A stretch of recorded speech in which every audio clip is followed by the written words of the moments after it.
सगळ्यात पहिले नमस्कार सर्वांना. आज मी काजू पनीर भाजी बनवली आहे, एकदम हॉटेलसारखी. हॉटेलच्या भाजीला विसरून जाल तुम्ही. एकदा खाऊन बघा, करून बघा. सगळ्यात पहिले मी काजू घेतलेले इथे, ते तेलामध्ये फ्राय करून घेतलेले आणि त्यानंतर पनीर घेतलेले. त्याला मी पनीर मसाला लावलेला आहे, म्हणजे चव छान लागते पनीरची. नुसतं तसं पनीर टाकलं तर चव नाही येत, म्हणून मी पनीर मसाला टाकते कधी पण पनीरला आणि थोडं फ्राय करून घेते, म्हणजे ते कच्चे लागत नाही आपल्याला भाजीमध्ये. आणि कांदा घ्यायचा आहे बारीक चिरून, तो पण फ्राय करून घ्यायचा आहे लाल होईपर्यंत, म्हणजे भाजी ते ना कच्चापणा राहत नाही कोणताच टोमॅटोचा आणि कांद्याचा. म्हणून मी टोमॅटो पण फ्राय करून घेते आणि कांदा पण. तुम्ही पण फ्राय करून घ्या, भाजी आपली एकदम हॉटेलसारखी होते त्याने. माझा कांदा फ्राय झालेला आहे, आता मी टोमॅटो फ्राय करून घेणार आहे.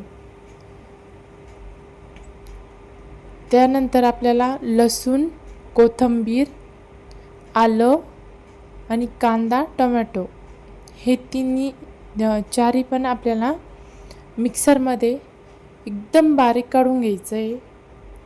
म्हणजे जेवढी बारीक झाली तेवढी छान ग्रेव्ही येते आपल्या भाजीला. माझं टोमॅटो लाल झालेला आहे, थोडा जास्त नाही करायचा आपल्याला, थोडा लालसर करायचं टोमॅटो पण. तो काढून घ्यायचा आहे आता आणि सर्व मिश्रण बारीक करायचे. त्यात कोथिंबीर पण घ्यायची वाटायला.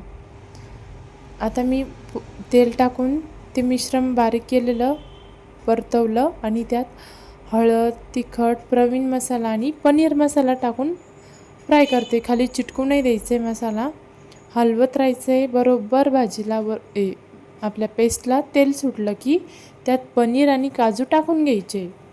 शक्य होईल तरी तुम्ही कोमट पाणीच टाका, कारण त्याला तरी चांगली येते. मी शक्यतो कमीच तेल टाकते भाजीला. थोडं पनीर किसून टाकायचं आहे आपल्याला, म्हणजे भाजी ते एकदम छान लागतं. आणि भाजी चांगली उकळू द्यायची पाणी टाकून.